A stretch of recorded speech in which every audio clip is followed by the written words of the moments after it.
एक बड़े से जंगल में बहुत सारे पक्षी रहा करते थे। उन्हीं पक्षियों के बीच में सुमन नाम की चिड़िया अपने माता पिता के साथ रहा करती थी। सुमन के पिता प्राइवेट नौकरी करते थे और सुमन की माँ पूजा चिड़िया एक कुशल गृहिणी थी।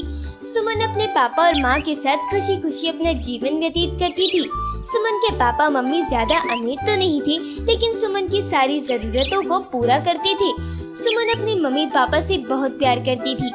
एक दिन सुमन अपने मम्मी पापा के साथ मेला देखने गई थी। पापा पापा, मुझे वहाँ बड़ा वाला झूला झूलना है। आप मुझे वहाँ बड़ा वाला झूला झुला देंगी ना? चलो ठीक है सुमन, मैं तुम्हें अपने साथ उस झूले पर लेकर चलता हूँ। कैसी बात कर रहे हो विक्रम? तुम इतने बड़े झूले में सुमन को झूला झुलाने ले जाओगे तो उसे चक्कर आ जाएंगे। कोई जरूरत नहीं है बड़ा वाला झूला झुलाने की। नहीं मम्मी, चक्कर नहीं आएंगे। प्लीज मुझे आप पापा के साथ में बड़ा वाला झूला झूलने दीजिए। नहीं, मैंने एक बार मना कर दिया ना। तुम दोनों में से कोई भी इस बड़े वाले झूले के पास भी नहीं जाएगा। ठीक है, फिर मुझे मेला घूमना ही नहीं है। चलिए पापा, हम लोग घर चलते हैं। इतना बोलकर सुमन गुस्सा होकर मेले से बाहर आने लगती है कि तभी मेले में अचानक से भगदड़ मच जाती है और सुमन मेले से बाहर निकलती हुई बहुत दूर आ जाती है और अपने मम्मी पापा से बिछड़ जाती है। शाम हो जाती है और सुमन चिड़िया उड़ते उड़ते अपने जंगल से काफी दूर निकल आती है और अपने मम्मी पापा को ढूंढ नहीं पाती है और एक पेड़ के नीचे बैठकर रोने लगती है। तभी विशाल नाम का कबूतर सुमन के पास आता है। क्या हुआ छोटी चिड़िया, तुम कौन हो और यहाँ मेरे पेड़ के नीचे बैठकर क्यों रो रही हो? मेरा नाम सुमन है। मैं अपनी मम्मी पापा के साथ मेला देखने आई थी और मेले में खो गई। मुझे अपने घर का रास्ता भी नहीं मालूम है, इसलिए मैं रो रही हूँ। तुम कौन से मेले में गई थी? क्योंकि इस समय तो सारे जंगल में मेला लगा हुआ है। और तुम कौन से जंगल से आई हो? मुझे नहीं पता, मैं अपने घर का रास्ता नहीं जानती। अच्छा ठीक है, तुम रोना बंद करो और आओ मेरे घर चलो। यहाँ सारी रात अकेले तुम्हारा बैठना सुरक्षित नहीं होगा, क्योंकि तुम इस जंगल में नहीं हो और यहाँ के दुष्ट पक्षी तुम्हें यहाँ पे बैठे देख लेंगे तो तुम्हें कुछ न कुछ जरूर बोलेंगे, इसलिए तुम मेरे घर चलो। सुमन चिड़िया विशाल कबूतर की बात मान लेती है और उसके घर चली जाती है। विशाल अपने घर से खाना लाता है और सुमन चिड़िया को देता है। ये लो सुमन, थोड़ा खाना खा लो, फिर कल सुबह मैं तुम्हारे साथ तुम्हारे मम्मी पापा को ढूंढने चलूंगा। सुमन जल्दी से सारा खाना खा लेती है और सो जाती है। अगले दिन सुबह उठकर विशाल और सुमन के मम्मी पापा को ढूंढने के लिए काफी दूर तक जाते हैं और सुमन के मम्मी पापा को ढूंढने की बहुत कोशिश करते हैं, लेकिन सुमन के मम्मी पापा नहीं मिलते। पता नहीं मेरे मम्मी पापा कहाँ चले गए, मैं उन्हें कैसे ढूंढ पाऊंगी। तुम इतना जल्दी हार मत मानो सुमन, हम कल फिर तुम्हारे मम्मी पापा को ढूंढने जाएंगे, लेकिन अभी घर चलते हैं क्योंकि रात होने वाली है। सुमन चिड़िया विशाल कबूतर के साथ वापस उसके घर आ जाती है और ऐसे ही कई महीने तक सुमन अपने मम्मी पापा को खूब ढूंढती है, लेकिन सुमन के मम्मी पापा उसे नहीं मिलते। सुमन, कितने दिन हो गए तुम्हारे मम्मी पापा को ढूंढते हुए, लेकिन तुम्हारे मम्मी पापा कोई खबर नहीं मिली। अब तुम क्या करोगी?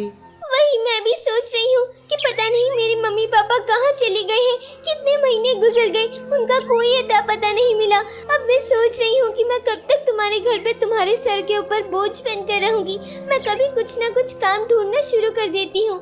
नहीं, तुम मेरे साथ रह सकती हो, लेकिन मैंने यह सही सोचा है कि क्यों ना तुम भी मेरे साथ काम करने चलो। हाँ ठीक है, कल से मैं भी तुम्हारे साथ काम करने चलूंगी। अगले दिन सुबह सुमन उठती है और विशाल कबूतर के साथ काम करने के लिए चली जाती है। विशाल कबूतर सुमन को लेकर अपने मालिक सोहन तोते के पास लेकर आता है। मालिक, ये मेरी दोस्त सुमन चिड़िया है और ये अपने माँ बाप से मेले में बिछड़ गई थी। हम लोगों ने इसके माँ बाप को बहुत ढूंढा, लेकिन हमें नहीं मिले। अब ये बेचारी अपना पेट पालने के लिए कुछ काम करना चाहती है। आप भी इसे कोई काम दे दीजिए ना। सुमन चिड़िया, तुमको खाना बनाना आता है क्या? नहीं मालिक, मुझे खाना बनाना नहीं आता। अगर तुम्हें खाना बनाना ही नहीं आता तो फिर मैं तुम्हें क्या काम करने के लिए दूँ? मेरे पास तुम्हारे लिए और कोई काम ही नहीं है। नहीं मालिक, ऐसा मत बोलिए। मैं धीरे धीरे खाना बनाना सीख लूंगी। ठीक है, जब खाना बनाना सीख लोगी तब आ जाना। मालिक, कोई और काम होता दे दीजिए ना, मैं वह काम भी बहुत ही अच्छी तरह से कर लूंगी। अच्छा ठीक है, यह लो, ये दही कल से यहीं रखी हुई है, इसे कोई भी खरीदने ही नहीं आया। जाओ इसे बेचकर दिखाओ। ठीक है मालिक, मैं इसे बेचकर दिखाती हूँ। सुमन चिड़िया दही लेकर जंगल की तरफ आती है और सभी पक्षियों को बुलाने लगती है। दही ले लो, दही मीठी मीठी दही ले लो, बहुत अच्छी है ये दही, ले लो ताज़ा मीठी मीठी दही ले लो। तभी वहाँ पर एक कौवा आता है। हाँ काका, खूब मीठी है और ताज़ी दही है, ले लो। तुम्हें कितनी दही चाहिए काका, बताओ, मैं तुम्हें अभी दे देती हूँ। ठीक है, 1 किलो मीठी दही दे दो। सुमन 1 किलो दही देती है और फिर से गाना गा गा कर दही बेचने लगती है। इस तरह सुमन को दही बेचते देखकर बहुत सारे लोग धीरे धीरे करके सुमन के पास आते हैं और सुमन की सारी दही खरीद लेते हैं। सुमन दही बेचकर मिलने वाले पैसों को लेकर सोहन तोते के पास जाती है। ये देखिए मालिक, मैंने सारा दही बेच दिया है, ये लीजिए आपकी दही के पैसे। अरे वाह सुमन, तुमने तो सारी दही ही बेच दी। तुम तो सच में बड़ी ही मेहनती हो। बहुत बहुत धन्यवाद मालिक, मैं सुबह जल्दी ही काम पर आ जाऊंगी। ठीक है, कल से तुम रोज काम पर आ जाना और तुम कल से रोज दही बेचने जाओगी।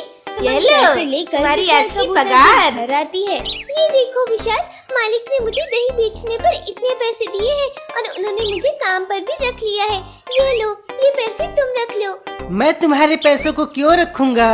ये पैसे तुम्हारे हैं, तुम इन्हें अपने पास रखो। नहीं विशाल, मैं इतने दिनों से तुम्हारे घर में रह रही हूँ और तुम्हारा खाना खा रही थी, ये पैसे मैं उन्हीं के लिए दे रही हूँ। नहीं सुमन, तुम मेरी दोस्त हो, मैं तुम्हारे लिए इतना तो कर ही सकता हूँ। ये पैसे तुम अपने ही पास रखो, जब मुझे जरूरत होगी मैं तुमसे ले लूँगा। सुमन विशाल के साथ खाना खाती है और सो जाती है। अगले दिन सुबह सुमन अपने काम पर जाती है और फिर से गाना गा गा कर दही बेचने लगती है।